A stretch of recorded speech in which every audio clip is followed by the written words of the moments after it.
Welcome to only IAS. आज के session में एक बहुत ही इंपॉर्टेंट मुद्दे पे बात करने वाले हैं। एक ऐसा मुद्दा जो बहुत ज़रूरी होने के बावजूद चर्चा का विषय नहीं बनता। ये एक ऐसा मुद्दा है जिस पर कोई बात करना ही नहीं चाहता, जबकि इस पर बात होनी चाहिए।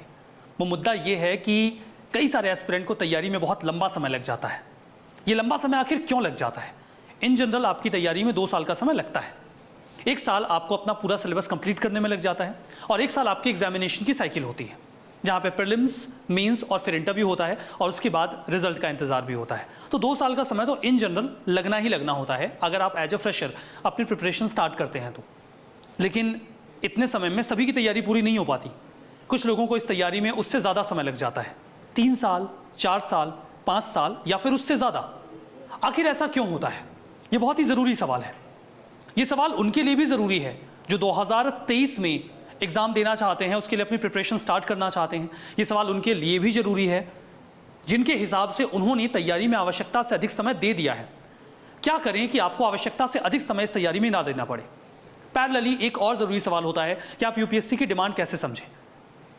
क्या एक्सपेक्टेशन है यूपीएससी की आपसे, आप उसे कैसे समझ पाएंगे, कैसे आपको आंसर करना है। दूसरे इसके अलावा एक और महत्वपूर्ण बात होगी कि आप अपनी ओर से अपना बेस्ट कैसे दे सकते हैं।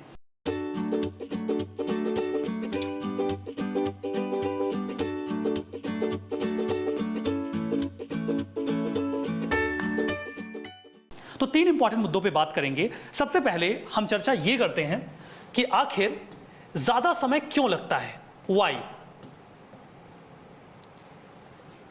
बहुत लंबा समय लगने का क्या कारण है आपकी प्रिपरेशन में? इसमें देखिए, जो सबसे पहला कारण होता है दैट इज एनर्जी लेवल का रिड्यूस हो जाना। एनर्जी लेवल का रिड्यूस हो जाना।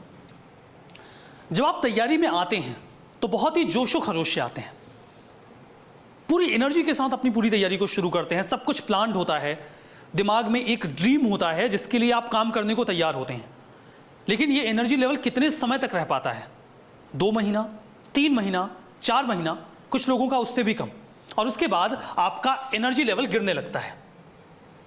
इस गिरते हुए एनर्जी लेवल के साथ आपकी इफिशियंसी डाउन होने लग जाती है।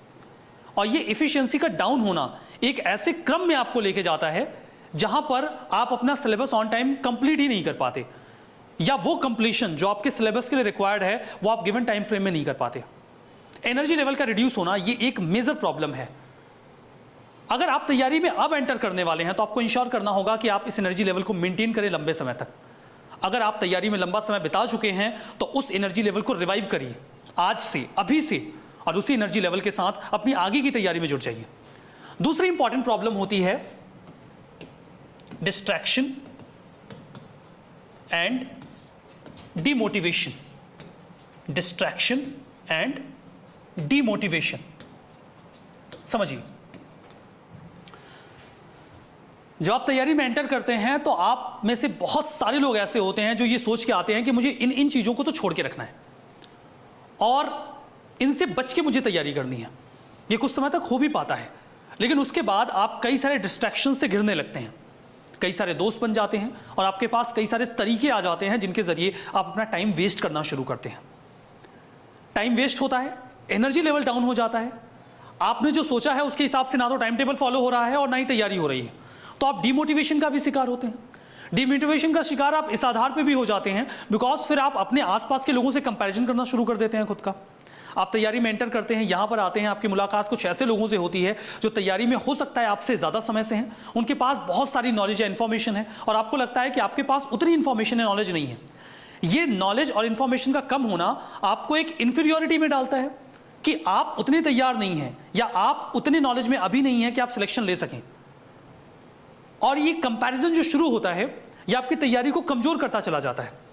अच्छा, एक वीडियो बड़ा वायरल हुआ था, मुझे उम्मीद है आप सभी लोगों ने उसको देखा होगा। सबसे पहले तो आप ये वीडियो देख लीजिए।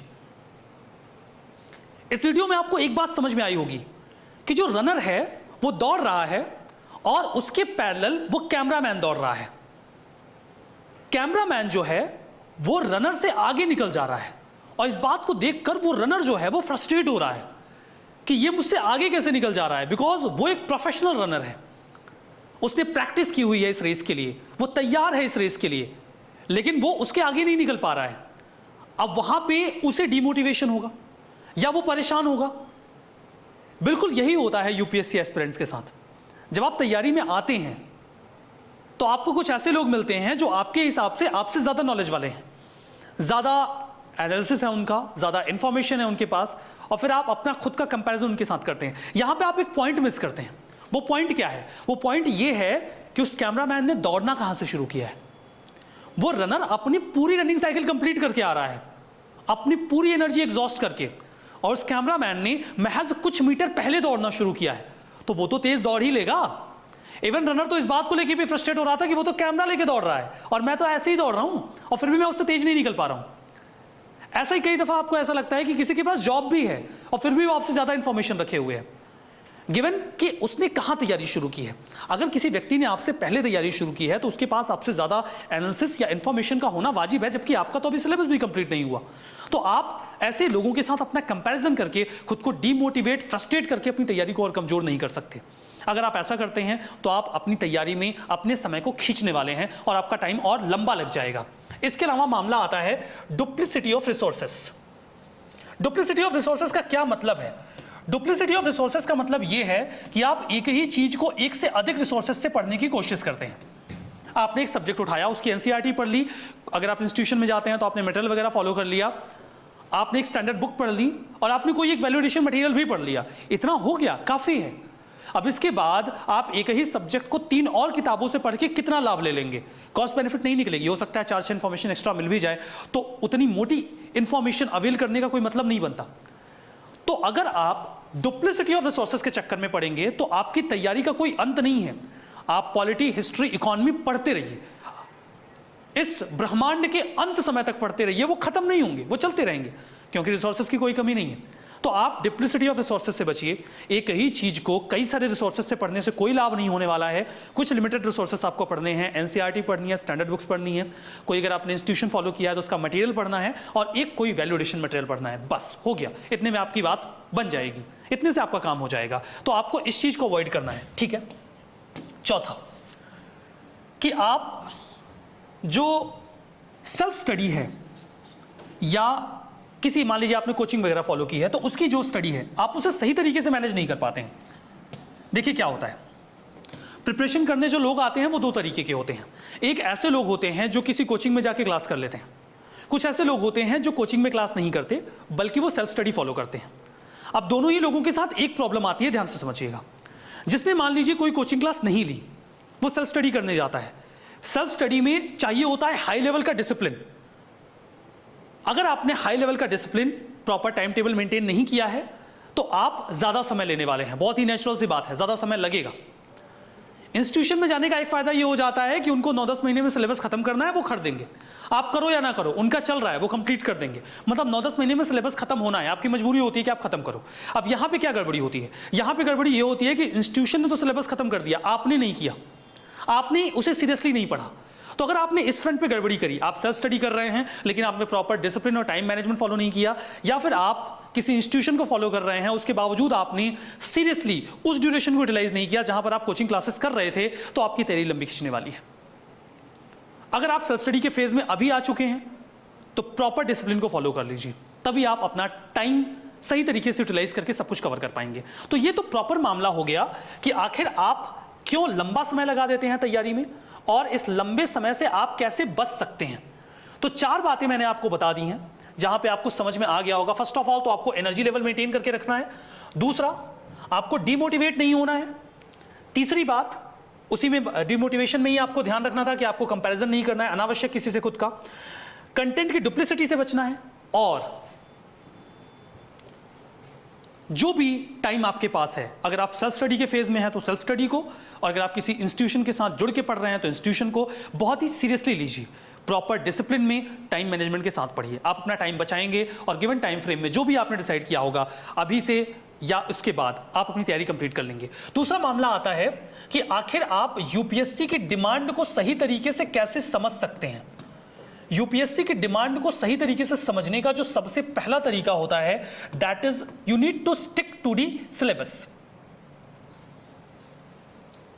आपको खुद को सिलेबस से जोड़ के रखना होगा। ये टॉर्च होती है जो बताती है आपको कहाँ क्या और कैसे पढ़ना है। आप प्रीवियस के क्वेश्चन पेपर्स भी देखेंगे तो वो सिलेबस के साथ स्टिक करके ही आते हैं, लेकिन हम सिलेबस अच्छी तरीके से फॉलो नहीं कर पाते, हम यहाँ वहाँ जाके पढ़ने की कोशिश करते हैं। ऐसी आपाधापी में अक्सर गड़बड़ी हो जाती है, तो सिलेबस के साथ आपको स्टिक करना है। दूसरा, प्रीवियस के क्वेश्चन पेपर, ये आपका गाइड है, ये आपको बताता है। देखिए प्रीवियस के क्वेश्चन पेपर्स रिपीट नहीं होते, बहुत कम संभावना होगी कि वो रिपीट होंगे, वो रिपीट नहीं होंगे, उनका नेचर रिपीट होगा। आपको पता चल जाएगा कि अगर इस टॉपिक पे इस नेचर का क्वेश्चन बन सकता है तो इस नेचर का क्वेश्चन इस टॉपिक पे भी बन सकता है, मतलब मुझे इस नेचर को संज्ञान में लेके अपने इस टॉपिक को कवर करना है। तो सिलेबस, प्रीवियस ईयर का क्वेश्चन पेपर, इस चीज को आपको ध्यान में रखते हुए अपनी जो पढ़ाई है उसको कंटिन्यू करना है। तीसरा, आपको करंट से बिल्कुल अपडेटेड रहना है। जो कन्वेंशनल क्वेश्चंस भी एग्जाम में पूछे जा रहे हैं उनका कहीं ना कहीं कोई ना कोई लिंक आपको करंट अफेयर्स में मिल जाता है। प्लस अगर आप करंट अफेयर्स से अपडेटेड हैं तो आप यूपीएससी को समझ पाते हैं, और जो वो समझना चाहती है, जो आपसे जानना चाहती है, आप उसे सही तरीके से लिंक करके समझा भी पाते हैं। चौथा, आपको रहना है प्रैग्मेटिक, प्रैक्टिकल और ओपन। जब आप प्रैक्टिकल रहेंगे और ओपन रहेंगे अपने थॉट्स में तो आप यूपीएससी को समझ भी पाएंगे और जवाब भी दे पाएंगे। यूपीएससी के क्वेश्चंस हाल फिलहाल में काफी प्रैक्टिकल होते हैं, आपके आम जीवन से संबंधित होते हैं, जुड़े होते हैं, अपने आसपास जो आप चीजें देख रहे होते हैं, आपका ऑब्जर्वेशन अच्छा होना चाहिए, तभी आप यूपीएससी के क्वेश्चंस को हैंडल कर पाएंगे। तो ये तो मामला हुआ कि आप यूपीएससी के डिमांड को कैसे समझ सकते हैं। अब इसके बाद आपको यह समझना है कि आप अपना बेस्ट इस तैयारी में कैसे दे सकते हैं। बेस्ट आप अपना कैसे दे पाएंगे कि आप गिवन टाइम फ्रेम में अपनी तैयारी कर सकें, आप ज्यादा समय ना लगाएं और आपकी तैयारी बहुत ज्यादा स्ट्रांग हो जाए। इस चीज को समझने के लिए पहली बात जो आपको ध्यान में रखनी है, that is time management. Time management is the key. Time management को लेकर इसके पहले भी कई बार बात हो चुकी है। टाइम मैनेजमेंट में आपको इस बात को ध्यान में रखना है कि आपका टाइम मैनेजमेंट बहुत हार्ड नहीं होना चाहिए। अगर आपका टाइम मैनेजमेंट बहुत हार्ड है, आर टू आर है, तो उसके फॉलो होने की संभावना बहुत कम होती है। एक फ्लेक्सिबल टाइम मैनेजमेंट बनाइए। टाइम मैनेजमेंट दिन का होना चाहिए, हफ्ते का होना चाहिए, महीने का होना चाहिए। जी जान लगा के उसे फॉलो करिए। एक अल्टरनेट भी रखिए कि अगर आप अपने टाइम मैनेजमेंट को पूरी तरीके से फॉलो नहीं कर पाए तो वो क्या मिनिमम है जो आपको फॉलो करना है। सपोज करिए कि आपने अगर 8 घंटे की स्टडी डिसाइड की है, या समझ लेते हैं ऐसे कि आपने 10 घंटे की जो स्टडी है वो प्लान की है, तो आपका मिनिमम थ्रेशोल्ड क्या है। अगर आप किसी दिन किसी भी कारणवश 10 घंटे नहीं पढ़ पाते हैं तो मिनिमम क्या है। मिनिमम मान लेते हैं कि 7 घंटा है।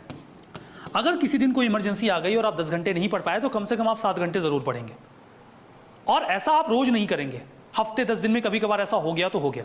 प्लस जो आपने यहाँ कमी की है आप उसे कॉम्पनसेट भी करेंगे। इससे आपके अंदर सेंस ऑफ सेटिस्फैक्शन बना रहता है और आपके टाइम मैनेजमेंट के ब्रीच होने की संभावना कम रहती है। इस कंडीशन में आप बढ़िया तरीके से सारी चीजें कवर कर पाते हैं। दूसरी बात यह है कि आपको अपनी तैयारी के दौरान कॉन्फिडेंट रहना है। Be confident. कॉन्फिडेंट होना इसलिए जरूरी है क्योंकि अगर आपने अपने मन में इंफीरियोरिटी रखी तब आपको हमेशा ऐसा फील होने लगेगा कि ये तैयारी आपकी लीग के बाहर जा रही है और आप कवर नहीं कर पाओगे। तब तो हो चुकी तैयारी, तब नहीं हो पाएगी। आपको कॉन्फिडेंट रहना है, लेकिन ओवर कॉन्फिडेंस में नहीं जाना है, क्योंकि कॉन्फिडेंट रहने में और ओवर कॉन्फिडेंट होने में थोड़ा सा अंतर होता है। जरा सा अंतर सिर्फ इतना होता है कि मैंने आंसर लिखा, मेरे से अच्छा कोई लिख ही नहीं सकता। ये ओवर कॉन्फिडेंस हो गया। कॉन्फिडेंस ये है कि मैंने जो लिखा है वो अच्छा लिखा है, और अगर इसमें कोई कमी है मुझे बता दी जाएगी तो मैं इंप्रूव कर लूंगा। अगर है तो है, अगर कमी है तो मैं इंप्रूव कर लूंगा, इतनी मेरे अंदर कैपेसिटी है। ये है कॉन्फिडेंस।